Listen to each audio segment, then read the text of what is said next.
अब इसको बनाने के लिए एक नया फॉर्मेट तैयार करते हैं। तो वो फॉर्मेट है कि specimen of cumulative record card के लिए स्कूल कम्युलेटिव रिकॉर्ड कार्ड होना चाहिए। नेम ऑफ द पीपल, ये स्टूडेंट का नाम लिखिए, डेट ऑफ बर्थ लिखिए, फादर्स नेम लिखिए, occupation, guardian's name, occupation, relationship with the child and then address.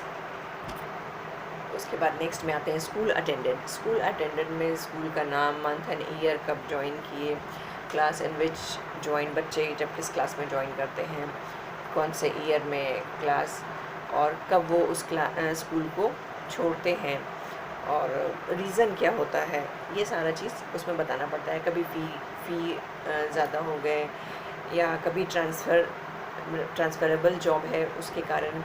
फिर अटेंडेंस में आते हैं।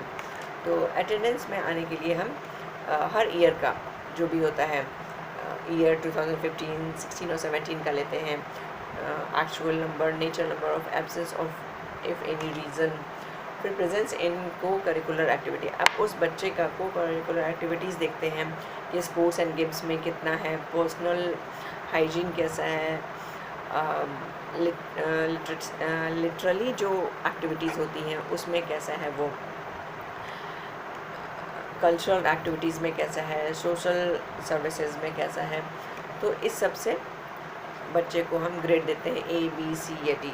तो इस ग्रेडिंग से भी हमें पता चलता है। तो ये ग्रेड इस तरीके से फॉर्मेट स्टूडेंट्स को तैयार करने होते हैं। इसके बाद आते हैं कि क्रियाकलाप का नाम लिखना है। तो क्रियाकलाप का नाम ऐसे ही लिखेंगे कि संचयी अभिलेख तैयार करना या कम्युलेटिव रिकॉर्ड्स कार्ड। फिर उसके बाद आप स्कूल्स का नाम दीजिए, क्रियाकलाप जिस डेट को आप करते हैं उसका नाम दीजिए, उसकी टाइमिंग दीजिए, 1 घंटे या 2 घंटे कितना देर में। फिर कक्षा के विद्यार्थियों की संख्या कितनी है वो दीजिए। अब इसका जो उद्देश्य होता है, एम्स, अब इसमें आते हैं कि छात्रों के व्यक्तिगत सूचनाओं को एकत्रित करना। जो उनका पर्सनल डिटेल्स होता है उसको हम एकत्रित करते हैं, जमा करते हैं। फिर आते हैं कि छात्रों की किसी विशेष क्षेत्र में रुचि है तो उस क्षेत्र के बारे में जानकर उस क्षेत्र में बच्चे को आगे बढ़ावा देना। तो जब इतने सारे रिकॉर्ड्स हमारे पास आ जाएंगे, तो सपोज़ कभी किसी बच्चे को पढ़ाई में मन नहीं लगता है, तो हम देखते हैं कि उसका किस क्षेत्र में किस ओर ज़्यादा इंटरेस्ट है। तो उसी क्षेत्र में पेरेंट्स को भी और टीचर्स को भी चाहिए कि आप उसको प्रमोट करें। नेक्स्ट है छात्रों की समस्याओं को जानकर उसका समाधान करना। अब इसके अंदर हमारे पास रिकॉर्ड्स आ गए हैं, तो उसकी प्रॉब्लम्स भी अपने आप इसी रिकॉर्ड्स के ज़रिए हमें समझ में आ जाएगी। और जब प्रॉब्लम समझ में आ जाएगी तो उस प्रॉब्लम को शॉर्ट आउट करने की टीचर्स और पेरेंट्स मिलके पूरी कोशिश करते हैं और बच्चे को और आगे मोटिवेट करते हैं। इस तरह से अभिलेख तैयार करने के दौरान शिक्षक और विद्यार्थी के मध्य मधुर संबंध स्थापित होते हैं। नेचुरली है, जब टीचर्स एक स्टूडेंट्स के बारे में इतना डिटेल्स रखेंगे तो ये एज अ पेरेंट्स होते हैं, पेरेंट्स ही हैं जो अपने बच्चों का इतना हर एक बारीक की चीज़ का पूरा ध्यान रखते हैं।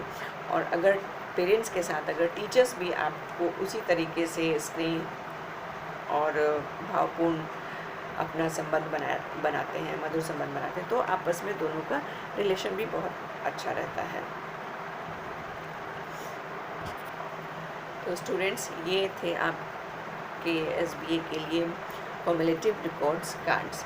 तो इस तरीके से ही आपको स्कूल्स में जाना है और जाकर जब आप बच्चों को पढ़ाते हैं तो इंडिविजुअली एक एक बच्चे को आप इस तरीके से जान पाएंगे, समझ पाएंगे, और बच्चे भी आपको उतने ही इंटरेस्ट तरीके से अच्छे से सुनेंगे, समझेंगे।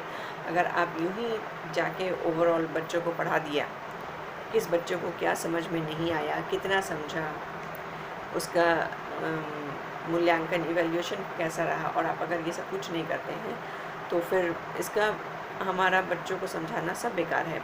इसलिए हमें हर एक इंडिविजुअल बच्चे को जानना अपनी कक्षा में बहुत आवश्यक होता है।